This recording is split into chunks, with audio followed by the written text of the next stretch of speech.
All right, this will be the final video in this series. As I said, this is kind of a test series, not something that I'm doing very formally or professionally or whatever, you know. But I've already having made three of the four videos. I've learned a lot about kind of the preparation that would go into to really making something that I'd want to post somewhere and charge people for, because because yeah, there's a lot more that goes into that type of thing than just a casual video like what I tend to do. But anyway, so the fourth noble truth is, um, yeah. So the first three noble truths are suffering, the cause of suffering, the cessation of suffering, and the fourth noble truth kind of ties it all together, and is the path that leads to the cessation of suffering. And you can think of it as the path from suffering to the cessation, which is essentially the first three noble truths. And I'll try to make this a brief video, but the there's a lot to talk about in this, so it might be a bit longer because because yeah, if you've heard of the noble eightfold path, it understandably the four noble truths and the eight the noble eightfold path are part of the same system where the fourth noble truth is the eightfold path. And obviously each of the eight steps in the path are could really be its own video, which maybe one day I'll make a series that goes over each one in a lot of detail. But for now, I'll give as quick an overview as I can of each one, and yeah. So to put another number out there, there's something called the threefold training, and so the threefold training is um, kind of a different presentation that to my understanding it's like the Buddha in some cases talked about the eightfold path, and in other times talked about the threefold training, because the noble eightfold path fits exactly into the threefold training. So the first one is morality, the second one is concentration or meditation, and the third one is wisdom and insight.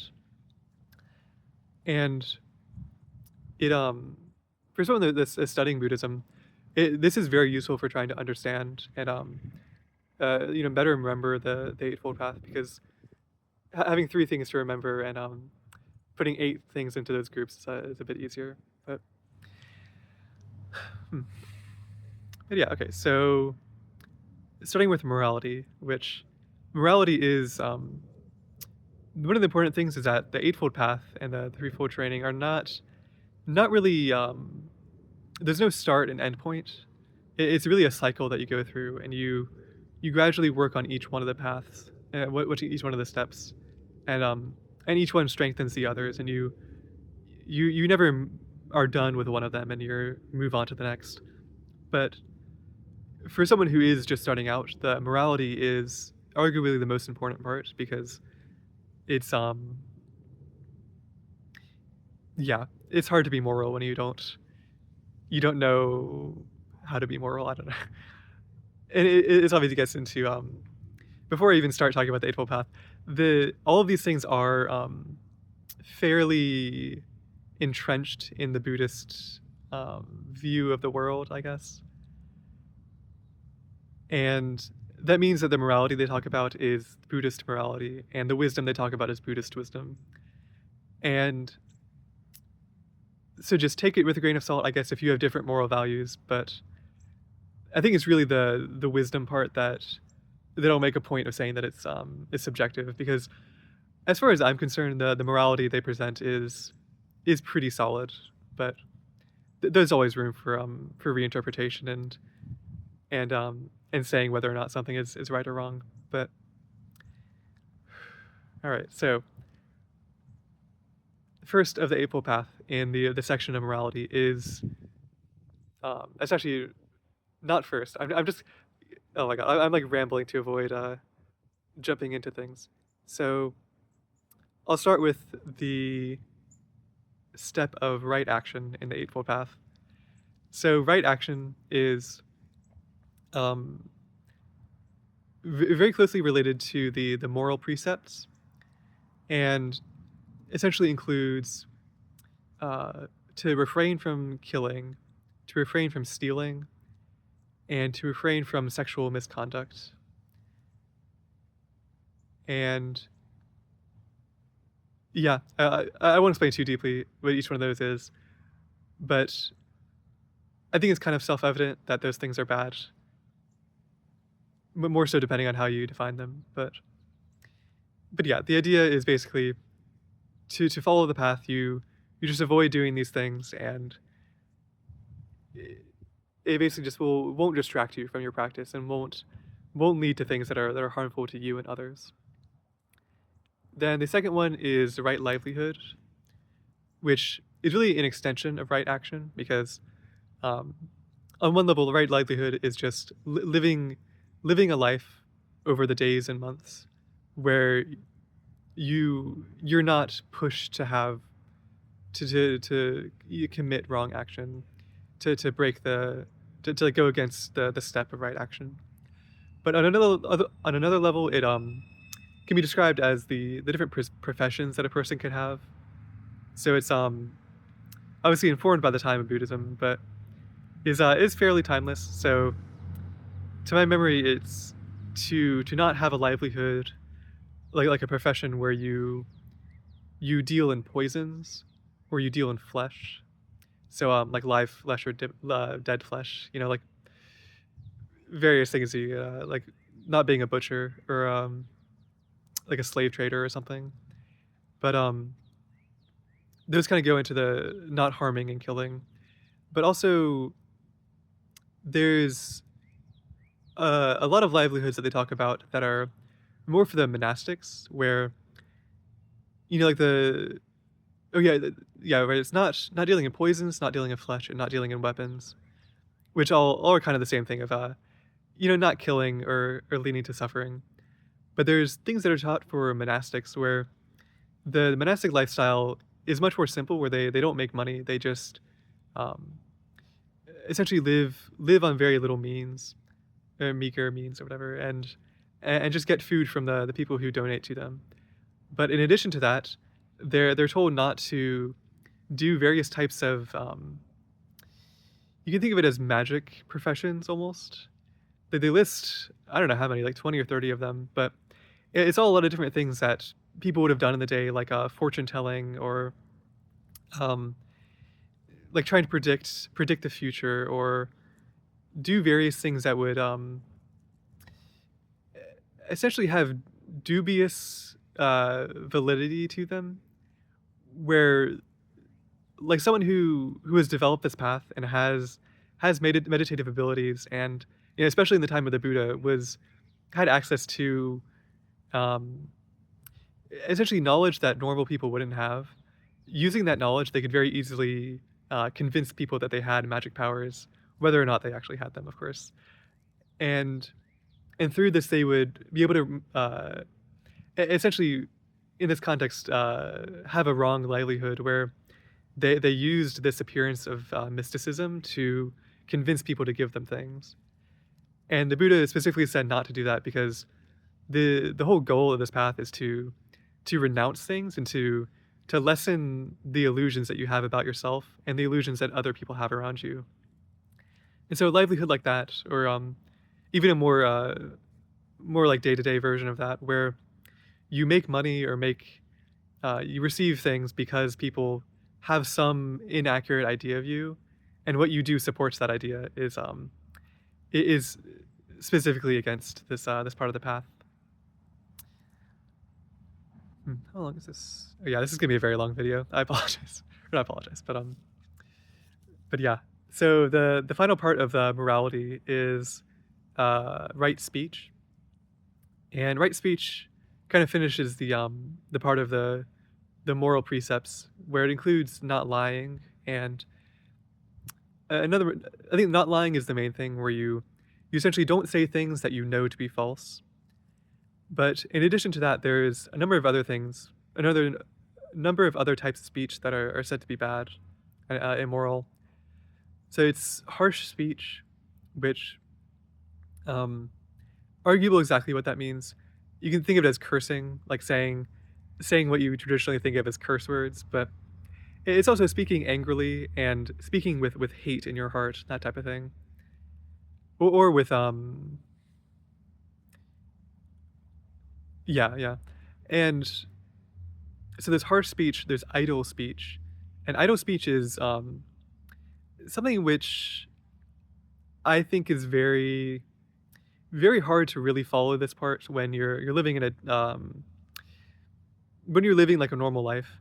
I think it's more so for people living in a monastery where you don't want people just sitting around and chatting all day and just talking about things that don't really mean anything to them, and they're just talking because they enjoy to talk.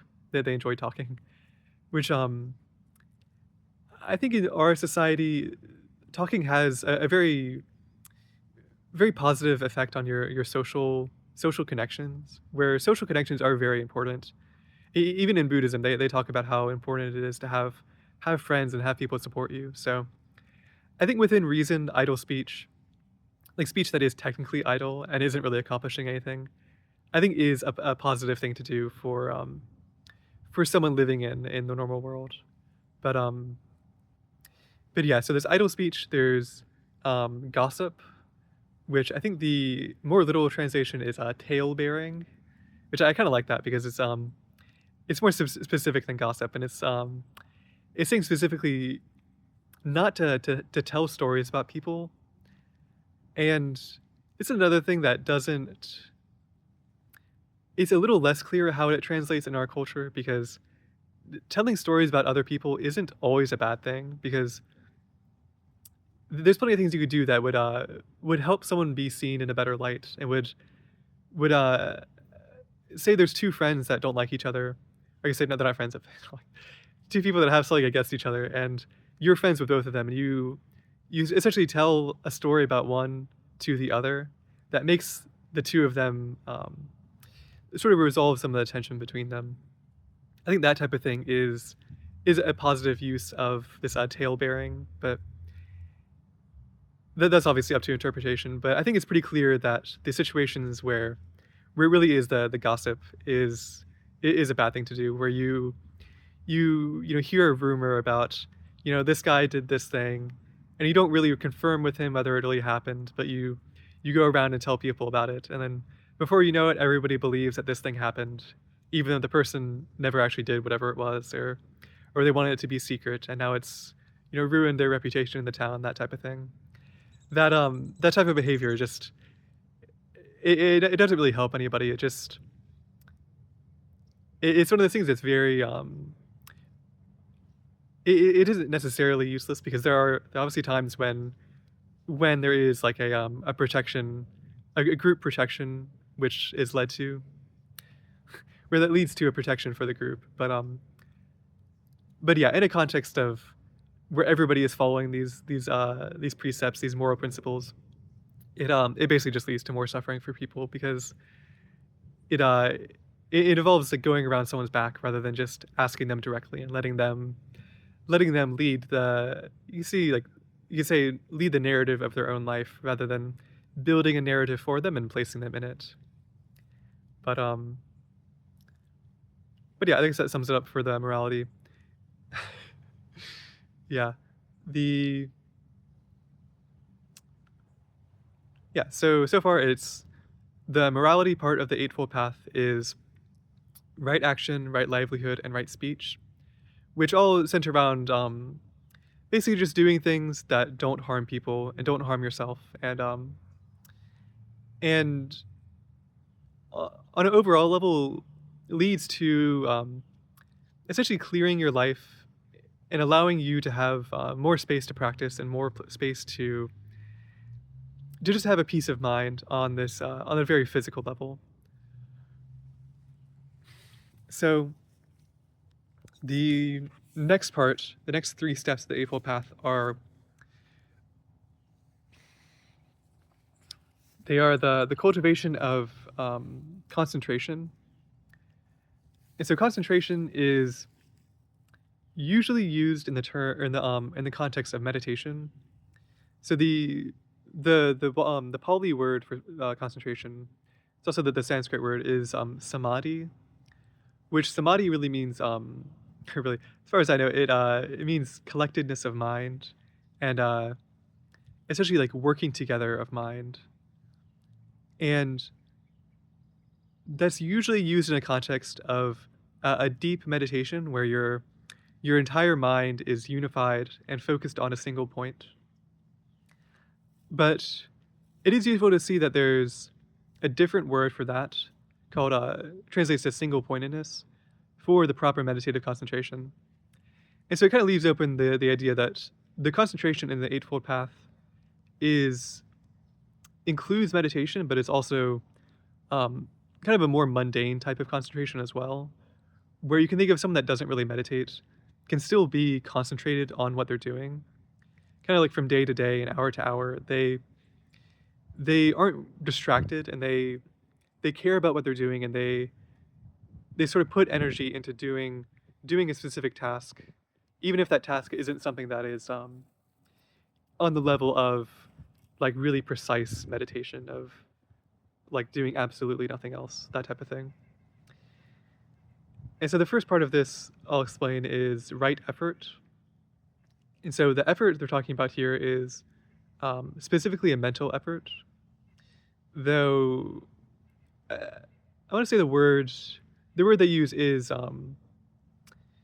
can also be used for physical effort, but at least when I've heard it explained, it is specifically mental, where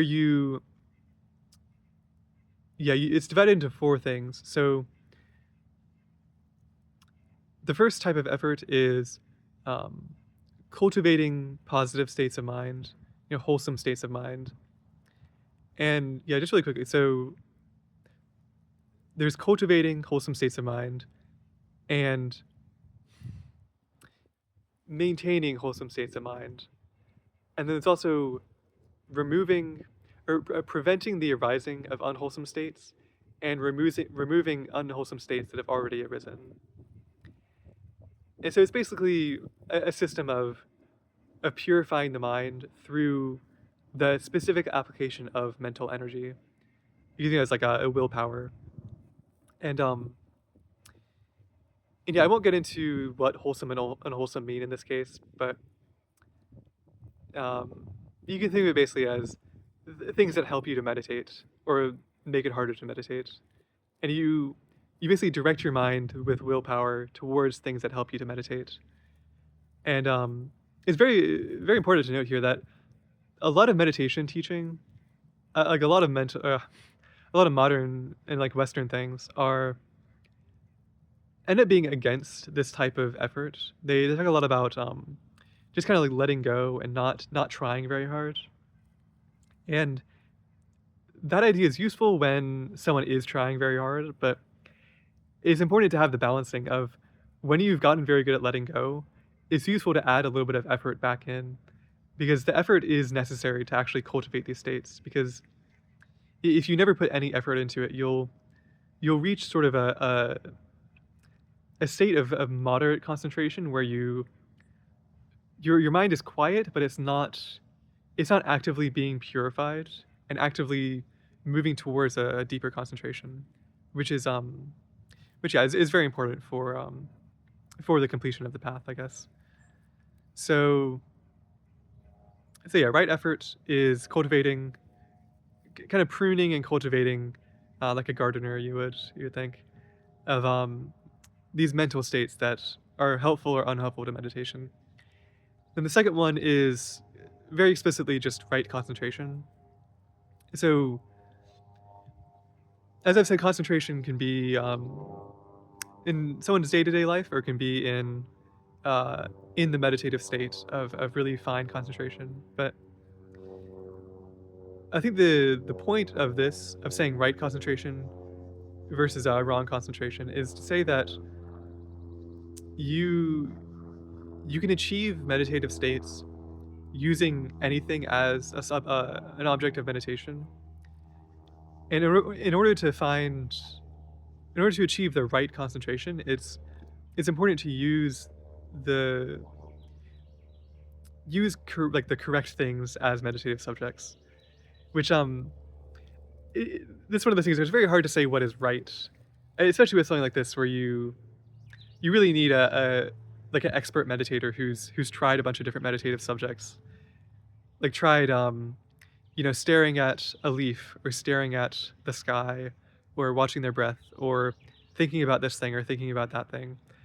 All of these are different things that you can meditate on, and this is something that I can't really give you because I don't have enough experience, but someone who has spent years and years trying all of these different things, they can tell you this is the right thing to meditate on and this is the wrong thing. And obviously it changes for every person, because for some people, meditating on a certain emotion will cause them trouble and they won't be able to concentrate on it or cultivate meditation or whatever. But for other people, that same emotion is exactly what they need. So it's very subjective and very dependent on experience, but more or less, you just if you're trying to play it safe, you can kind of just follow what the suttas say, follow what the Buddha said back in the day about there's like a handful, like maybe 30 to 40 things that you can meditate on that are all pretty solidly wholesome, whereas there's other things that might not be, that are you can kind of figure out for yourself. I tend to be on in the boat of figuring out for myself and just meditating and seeing, oh, my attention is drawn in this direction. I'll meditate on that and see if it makes me feel better or worse or leads me down the wrong path. But if you want to avoid the wrong path for yourself, you can just kind of follow the books on it. But yeah, the final part of right concentration. Oh, sorry, the confusing. So what I just talked about is right concentration. The concentration portion of the threefold training, so it includes effort, concentration, and then finally mindfulness. The right mindfulness in the Eightfold Path is basically the maintaining a state of relatively open awareness. And so this is another very important thing in meditation that I think in Western meditation it's usually pretty well. It's actually, Western meditation tends to be centered around mindfulness, but I think there's a lot of Eastern meditation that forgets the mindfulness and just has effort and concentration. But maintaining awareness of your surroundings and awareness of the Buddha talks about like the awareness of the body and awareness of the things going on in the mind is very important, because if you just have concentration and you're just like single pointedly focused on an object, it's like you can move deeper and deeper into concentration, but you get more and more disconnected from your surroundings, and it kind of loses touch with the underlying like purpose basically of Buddhist meditation, where the purpose isn't to make your mind really powerful and really, really concentrated. The purpose is actually to reduce your suffering and increase your power of awareness, not just your power of concentration. And so concentration is very important, but having the open awareness of things around you is equally as important as the fine very small concentration. It's very useful to think of the metaphor of this is a common one in like some Western stuff, is expansion and contraction. So you want to contract your awareness with concentration practice, where if you're watching your breath or something, or you're staring at an object, you funnel your mind towards that and make it very small and very, very contracted. But you also expand your awareness using the mindfulness part of essentially sending your mind outwards and accepting all of the things that you hear and see and feel, and finding some type of a balance between the two, where your mind is both contracted on a point and expanded out into your surroundings. And and I guess I might as well credit that Shinzen Young is a Zen Buddhist. Is like a Western Zen Buddhist who I'm kind of quoting with the see hear feel is his big thing. But but yeah, there's many teachers and many different ways to think about these things with mindfulness and concentration. But really the main takeaway for the this set of three steps is that effort applies that brings energy into the system, and concentration and mindfulness are kind of balancing each other in the process of refining the mind but keeping it aware of your surroundings.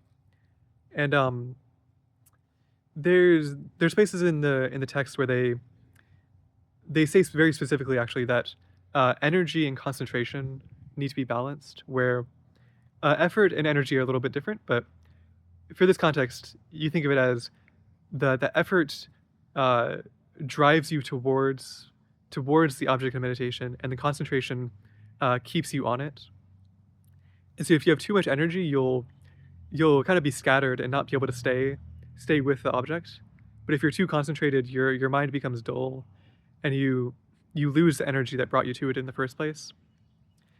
And through balancing those two things, you maintain the mindfulness that allows you to be both concentrated and aware of your surroundings.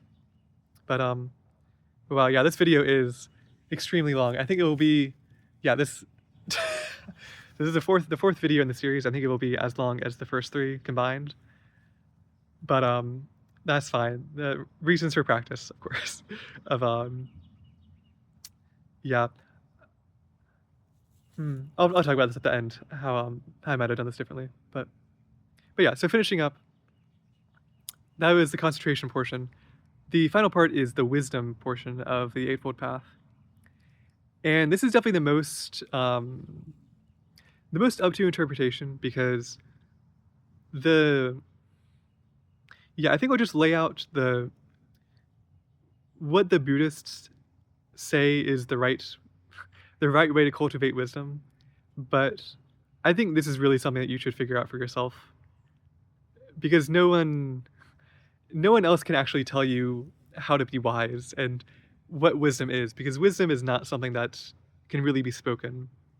It's the way I see it, wisdom, the knowledge can be spoken, and understanding can interact with the world, but wisdom is something that lies behind everything, and it's something you can only see in someone's eyes, not in their speech.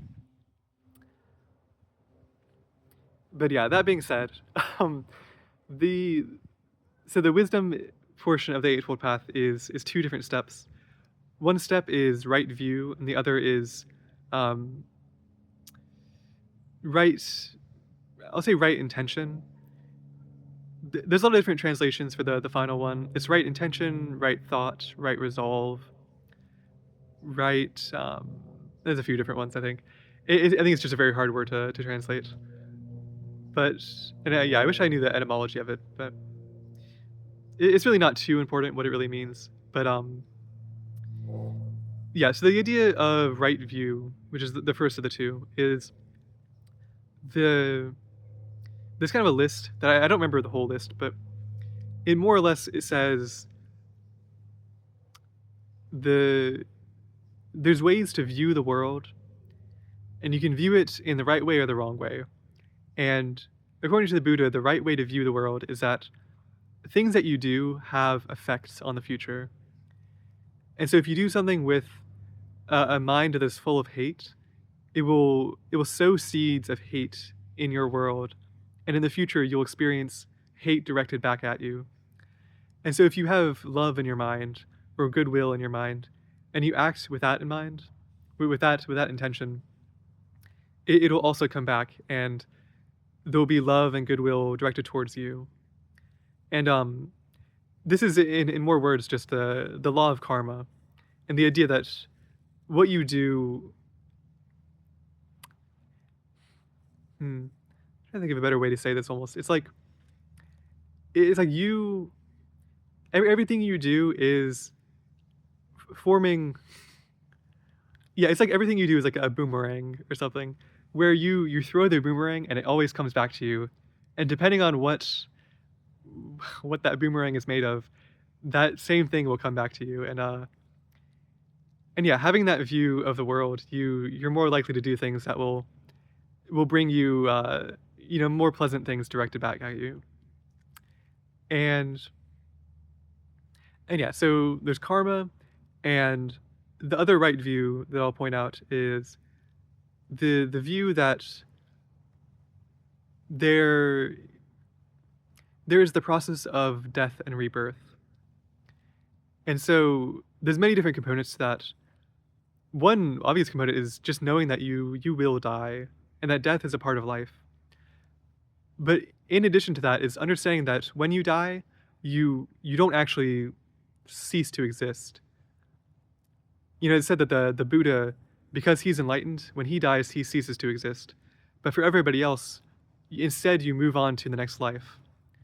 And this is tied with karma, where depending on the life you've lived, your next life will be better or worse depending on the karma that you have going into it.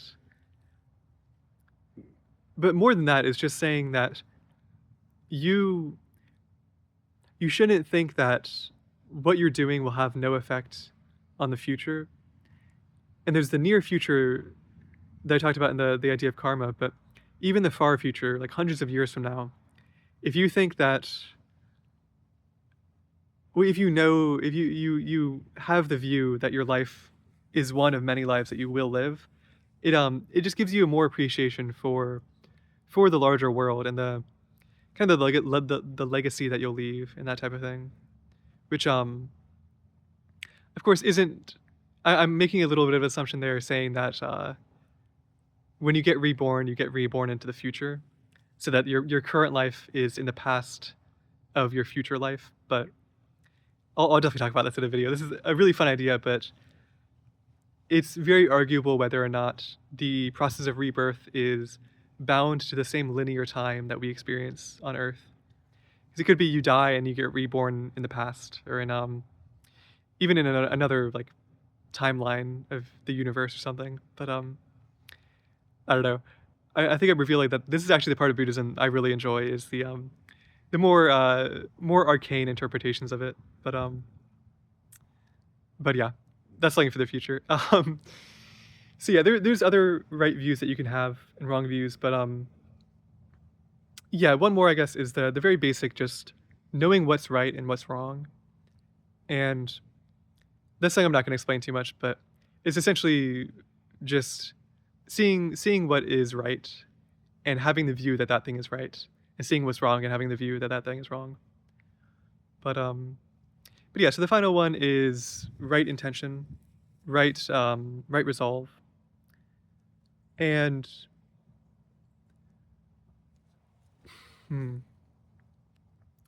I guess this is really the most, this is the most affected by the Buddhist ideology, you could say, the Buddhist just like set of beliefs. So I honestly don't have very much to say about this in this context, but if you it's the sort of thing where if you want to be a monk and your intention is to become a monk, then, well, I think it's like there's many right intentions you could have according to Buddhism, but the most obvious one is the intention towards renunciation and the giving up of things. And so for someone who has a house and has a life and they want to become a monk eventually, the right intention for them is the intention towards giving things up and moving out of their life into a new life where they have fewer possessions and that type of thing. But I think on a very, very grounded level, you can just think of right intention as intending to cultivate the rest of the path. So if you think you'll benefit from the other 7 steps of the path, the right intention is to work on these things and orient your mind towards very simply just do what you think is right, and just figure out what is right for you and to do that thing, to have that intention and that resolve. And and yeah, that's pretty much it. So in the wisdom section, there's right view and right intention, with view being how you see the world and how you understand it, and right intention, right thought being using all the different words, right resolve being um, just pointing yourself in a certain direction, and hopefully in the right direction. But it's something that you can't necessarily listen to what other people say about what is right. You kind of have to figure out for yourself what the right way to go is. Oof, wow. So yeah, I was yeah, I was thinking I could have done this differently if I think it would have been better as 6 or 7 videos of one for each of the first 3 noble truths, and then 3 for the noble eightfold path, because this is ending up being about 3 times as long as the other videos. And there really is just so much to talk about with each one. I could yeah, I could have said a lot more if I wanted to. but but yeah, I'll leave it there. I'll just make this an even longer video because I feel like rambling a little bit. But but yeah, quickly. So the morality part of the eightfold path is right action, right livelihood, and right speech. These center around um, the moral precepts of not killing, not stealing, not lying, not committing sexual misconduct, and not yeah, I didn't mention this part, not taking intoxicants. And so I'll leave this for another video. But intoxicants, I think in the context of Buddhism, meant alcohol, but people kind of extend it to mean all drugs and things. But that's complicated. But basically, this part of the Noble Eightfold Path is just eliminating things that distract you from your practice, and things that harm others, and basically just make the world worse in very plain terms. And so kind of the intention with this is for the Buddha was, if everybody lived this way, if everybody acted with right action, had a right livelihood, and used right speech, even if they didn't understand why they were doing it, it would just make a very peaceful society, and and just settle so many of the problems that people have. And it's true even today, but we don't have a Buddha to explain it to us. um, but yeah, so the concentration section includes right effort, right concentration, and right mindfulness, where these sort of form the foundations of a meditative practice. Um, I guess you could say morality is the foundation, whereas concentration is kind of the method of a practice, where you use your mental willpower and effort to um, orient your mind towards things that are wholesome for meditation, and orient it away from things that are unwholesome. And having done that, you can build concentration by focusing on meditative subjects, focusing on things that you really care about, and will sort of feed back into the loop and give you more energy to do this concentration practice. And finally, mindfulness is the maintaining awareness and basically combining an expanded awareness with a contracted awareness to achieve a state where you can sharpen your mind with concentration, but you don't get disconnected from reality, and you maintain your mindfulness. And finally, the wisdom portion is right view and right resolve, where in a purely Buddhist context, the right view is recognizing that karma exists, recognizing that when you die, you'll be reborn based on your karma, and because of that, what you do in this life matters more than it would if this was it. Because excuse me, because then you would if this life didn't lead to another one, then at the end of your life you could do whatever you want. You'd be completely immoral and it wouldn't matter. But because this life leads to another one, in a way, you'll always. This sounds kind of sad, but you kind of never. The universe never forgets what you do in this life, from life to life, you always carry the weight of your actions. You always carry that karma until you, yeah, until you reach enlightenment. But the final one being the final path, step of the path being right resolve, right intention, where that um, includes a number of things. But for for someone practicing this day to day, it essentially just means having having the resolve, having the mind to cultivate this practice, to cultivate the other steps of the path, and to at least in my mind, see what's right for you, and to see what helps you and see what doesn't help you, and to direct your mind towards the things that help you to cultivate these things. Uh, and yeah, that pretty much sums it up for the Four Noble Truths. Hopefully, it's clear that the first three truths are all about suffering and the process by which suffering occurs, it forms in your life, and you recognizing that there is a possibility for it to go away, for you to no longer suffer, and that the Noble Eightfold Path, that there's so much to it, but in theory, if you understand each of these things and gradually cultivate all of them, you can achieve that cessation of suffering and basically live a life where the Noble Eightfold Path isn't something placed upon your life, but is kind of an intrinsic thing that you do. And because of that, you naturally are on the path to cessation of suffering. Because the key with this is not it's not to memorize these things and to think that this is the only way to do things. The only way to live is by always going back and referencing, is this the right action?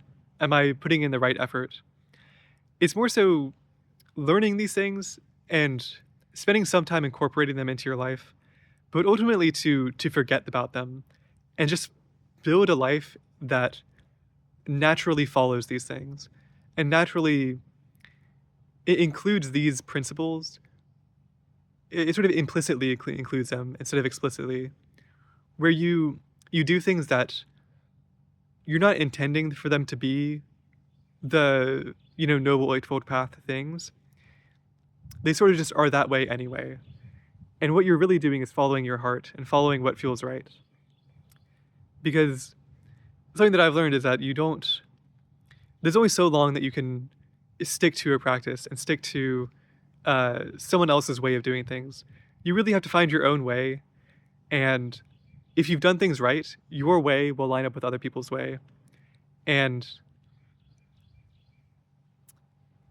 yeah, I guess you can tell that if what you're doing leads to the cessation of suffering, because I think unlike the Eightfold Path, where each of these things is very up to interpretation, because there's so much about what you do in your life, but the existence of suffering to me is a pretty absolute.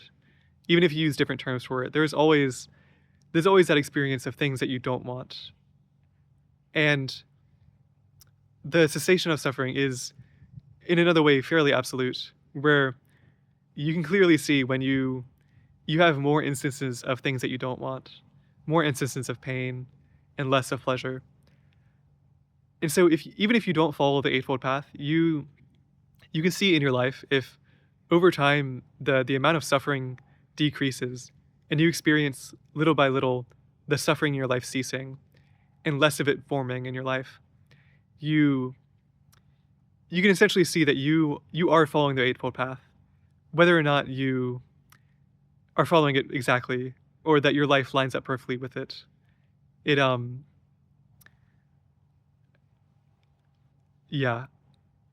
And I guess for anybody, whether or not your life is leading you into suffering or out of suffering, knowing about these things is very useful, because a lot of these things, a lot of people might kind of stumble their way into the right path, and they might accidentally end up living a life that leads them out of suffering. But really, the power of Buddhism, to my perspective, is that it is very specifically about suffering and about suffering's end.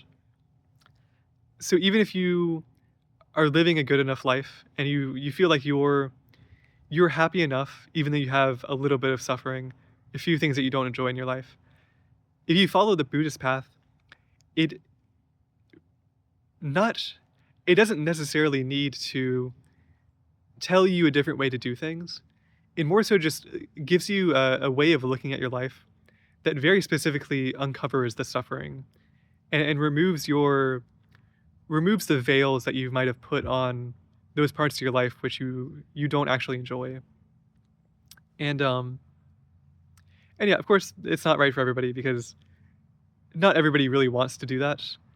You know, plenty of people are living a life that they are content with, and they kind of have that intuition, that knowing that if they start messing with things and they start picking things apart, it'll make them less happy, which is like very true. That um, hmm, yeah, this is a good conclusion actually. It's that because this is all about suffering and about things that make you unhappy, ultimately,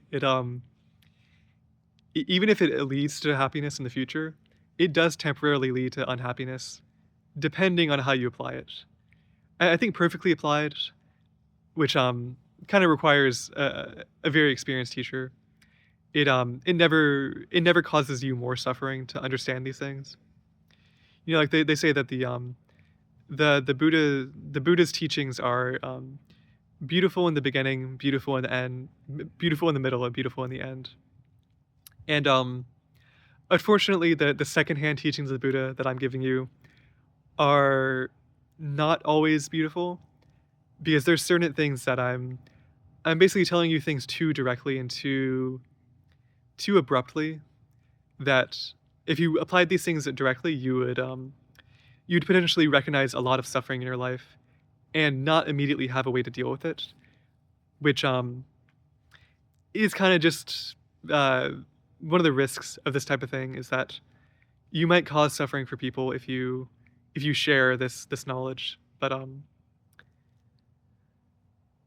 yeah, it obviously that kind of thing is saved by the fact that this is your choice whether or not to apply these things. And if you know that this would cause you suffering to really really deeply incorporate these ideas, then you should just let them go and not dive too deep into them. But yeah, if you're willing to risk a life that is temporarily painful, but ultimately is a whole lot easier, then by all means, follow this path and uncover all the suffering in your life to heal from it and find the cessation. And yeah, Whew. I think that's pretty much everything to say. Man, I've been talking for a long time. Feel I don't know what else I want to say. I think hmm, yeah, I'll just say a little bit about how I feel. That yeah, these practices, this idea of the eightfold path and all this stuff about suffering, in my experience, it really does help you, but it can take a while for it to really feel like it's helping, which at least for me has led to kind of a almost like a cycling between thinking that Buddhism is like the only way to do things and it's like the only way to free yourself, to thinking that Buddhism is horrible and that I've been tricked into into suffering more. But it really is the truth of it is in the middle, where there's uh there's all sorts of ways that Buddhism can, and specifically modern Buddhism, I really do. It is my belief that if the true Buddha was on this planet, if we could go and talk to him, then there'd be nothing else to do than just talk to the Buddha and follow his instructions. But because we don't have that, and because even if you, I think it's worth saying at least that even if you meditate and have visions of the Buddha, that's not the real Buddha because the Buddha is not doesn't exist anymore. It's kind of just a story at this point, or just like a mental formation, mental image. But the real Buddha would have would have given us, would have given people speaking to him the full picture and a method that would not cause you any suffering. But unfortunately, in modern Buddhism, it is kind of a process of exposing yourself to this teaching, and in my experience, it's almost like you get burned by it a little bit. Maybe because I'm sitting in front of the sun, it's making me think that my skin is getting burned. But it is very much like that, where you kind of get burned by it a little bit, and then you heal from the burns, and you feel better, and you've gained wisdom and understanding. And no matter how much, no matter how much, it's like depending on how much you're willing to endure of like the kind of like the fire, the purifying fire of Buddhism, is the amount that you yeah, I mean, it's just the amount that you get from it. It's not like it's really like there's countless ways to progress and to reach the same enlightenment, but it's from my limited experience, I guess, it seems like Buddhism really is the right way to go with it. Like if you want to reach enlightenment as soon as possible, which maybe you do or don't, but if you want to, I think Buddhism really is. It's like you take as much Buddhism as you can, and don't get too lost in it and think it's the only way. But and also don't let it make you suffer too much, because there is so much suffering that it teaches you about that if you take things very seriously about it, and you really incorporate all the talk of death and sickness and all the hells that they talk about and things, it can really pull you down, and you kind of let it pull you down because you know that on getting back up you become stronger. But yeah, you only do as much as you want. And thankfully what I've talked about in this series is a very light form of it. Like I'm not going to talk about the hell and all the ways that you can meditate on death, because man, the suttas, there's the one of the suttas is this is actually a fun story to tell. I'll finish the video with this.